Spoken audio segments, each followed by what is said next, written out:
I'm always looking forward to help anybody. It doesn't have to be a refugee, but when people come here, it's difficult than you think. It's not easy, especially people that just come from a village or a town that some people never see a flushing toilet. So I want to help people that come and that find struggle, like when they really depressed because they haven't been outside for 4 months. Those kind of people I'm excited to help. You're listening to Seeking Refuge, a podcast about the human story behind refugees. Your host for this week is me, Kevin Gagnon.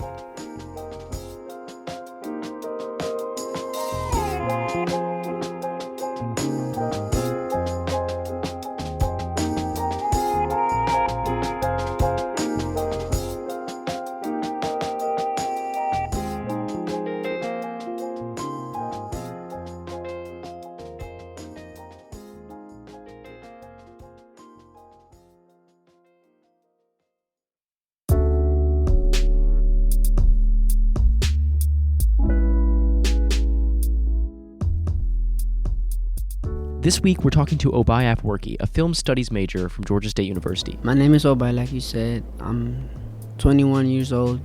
I'm a film major. Beyond just being a student, Ogbai is also a refugee. I'm from, my mom is Ethiopian and my dad is Eritrean. So they're both in East Africa. They were once together. Eritrea was in Ethiopia, but in 1993, Eritrea got its independence. So they were separated and there were borders. So you couldn't go to one country without getting in trouble or getting arrested or even worse. I don't know how my mom and dad met because it was unusual. So I think they met in 1997 and then they got married, and I was born in Ethiopia. When I was born in 1998. That was when the war was started, and actually I was born in the city where it began. That war he's talking about, that was the Eritrean-Ethiopian War that lasted from 1998 to 2018. The conflict caused tens of thousands of casualties and resulted in the displacement of many more families like Ogbai's.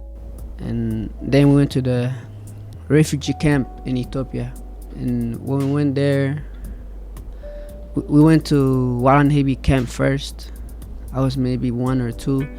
Then we went to another camp called Shimalba. Our house was made of grass. You get grass, then you put mud, and it stick. So a wind can blow it. Somebody from America, the big guys, could probably break it. It wasn't that strong. The bed was made of mud too. Sometimes we sleep on the floor, and then we cook outside. But it was home, home is home. Around us, it was nothing much. There was nothing to do. They didn't have TV or stuff like that. So all my life I just went to play. I played outside. I loved bicycle. Bicycle was a big deal for me. They had school, and then you go to school, come back, you go outside. I think that's like this the day. As we've heard about on the show before, the process for attaining refugee status can be long and painful, and Ogbai's experience was no exception. 5 years after living in camps, they were finally offered in-person interviews. We waited for 5 years or so. Then we went to the capital. Like when you come to America, the interview and stuff. The first interview we failed because my sister at that time, which she was 12 or 10, she said she didn't want to come. Which was very surprisingly. I didn't know. I was probably 6. I didn't know what was going on. Yeah, I think the first time she said no because she was scared of change, and we left most of our family there. But I didn't think she understood the fact that being here for us will benefit them. What was your family's initial reaction to? Oh, they were angry. They didn't talk. Even she was young. Maybe you guys don't know, but nobody wants to be in that refugee camp. It's nothing fun. Yeah, it's like if they say, you get out of prison, and then somebody say, oh no, I want to go back there. So we went back to the camp. If she said yes, we would just already won. We went back, we failed. Then we stood there for a few years, and then we tried again, and then she said yes this time. Thank God, like the second time they said yes. There's some people that when they failed the first time, they don't come to America because so many people wanted that chance.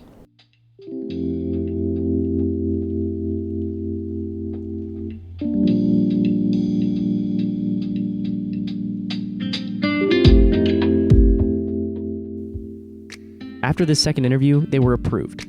Ogbai and his family then moved to Stone Mountain, Georgia, where the transition to America was not necessarily an easy one. It was very challenging.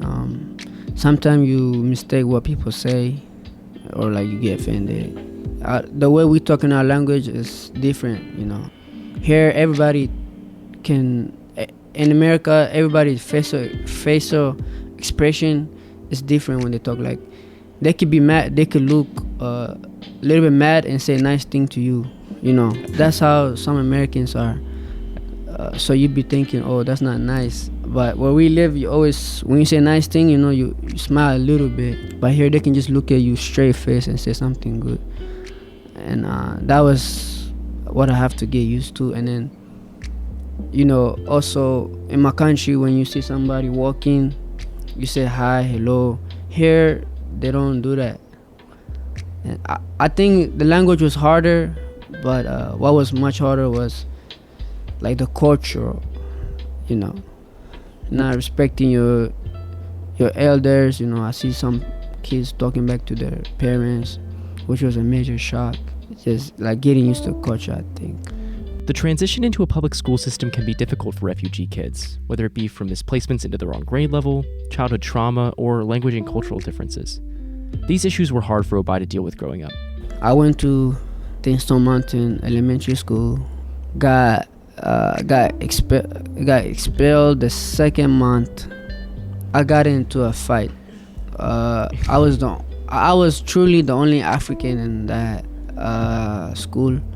And that time in 2006, they didn't have a good place for someone that's new. Right now, if you're new, they have international school. So if you don't know how to speak English, you can go to a school where everybody don't know how to speak English. But when I was here, they didn't have that. You just go to regular school with like people that their language is English, According to Ogbai, however, things got a lot better after elementary school. When I knew the language, it was much easier. Once I learned the language, I didn't really fight a lot, or I understood stuff more, and then my grades were good. And then that's when I was like, before I didn't really think I had a chance in school, because I felt discouraged because the American kids, their parents know English, they know English, they was born here, they felt comfortable, this was their country. Then in middle school, I started believing in myself, But the challenges weren't over yet. After graduating high school, he had issues traversing the confusing landscape of college applications. This process can seem convoluted for people from the United States and can seem impossible to someone without experience with the system itself. I think the worst thing is the struggles or the problems that you have getting into admissions. It kind of discourages you from going to college. So most people be like, I can't get in, let me go work a job. And that's the worst part about it. If you apply, some of them, they don't get back to you, or they say this is wrong. The tax form, when you go to their office, they say go to his office. Simple stuff, and you don't even know who to talk to because they send you to different place, or they say call, and then you calling them for 4 hours. And I think that those are simple things, and we can fix those. Despite the challenges he's faced, Ogbai is trying to contribute to the refugee community. As I mentioned at the beginning of the show, Ogbai is a film studies major, which he wants to use to be able to share stories of other refugees just like himself. I like the way you can tell a story in a film, and that was very interesting to me. in the film they was talking about refugee, and I felt like you can tell your story and influence people and make people be more open-minded about refugees, because a lot of people have a misconcept of every refugee. So I was like, oh, I want to work with that. Currently, Ogbai is using those skills to create a documentary about himself and his past. He's working with Dr. O'Connor, the subject of episode 2 of season 2, and going back to the refugee camps he once lived in to reconnect with his past. It has not been an easy decision to do so, though. The project is it's about me, talking about me, and going back to my refugee camp and going back to the place I was born and writing about my story. I'm a little nervous going back to my country. She had to convince me to go because I didn't want to go at first. It just brings a lot of bad memories. I don't really have, it's not a place that I want to, but I'm gonna go, to visit where I come from. I always said that I would never go back, and I don't think that's a smart thing to do, because I have to respect where I was born. Those struggles made me the person I am. So hopefully when I go back, I can, have a different thought and probably maybe like it.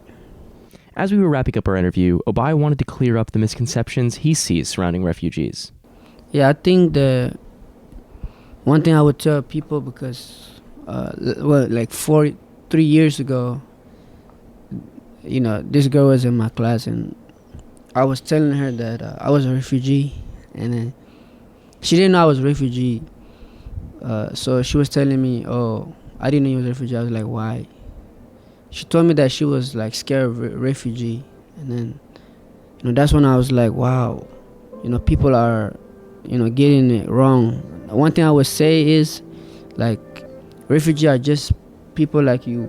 I want to tell people that never met a refugee, or people are scared of refugee, they're just human being like you. They have the same struggle. Me and you go through the same thing, especially when in college. One thing about refugees, they went through a lot, but they're also kind. Don't feel sorry for them. That's one thing I like to say. Don't feel sorry for refugees. Just respect them, and they like to earn stuff. Yes, that's the thing that I would advise people.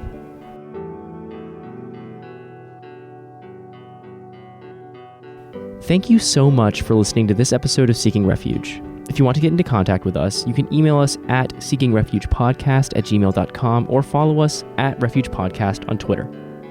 Thank you to Ogbai for taking the time to talk with us today. I've linked information on some of the topics that we discussed today in the description of this episode, so take a look if you're interested.